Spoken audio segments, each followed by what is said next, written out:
nabalisan.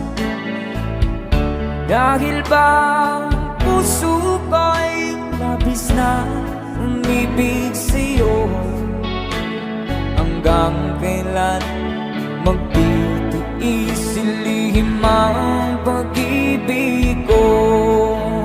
Alright, sabay-sabay tayo guys, everybody sing, come on. Ano ang gagawin sa utos ng damdamin?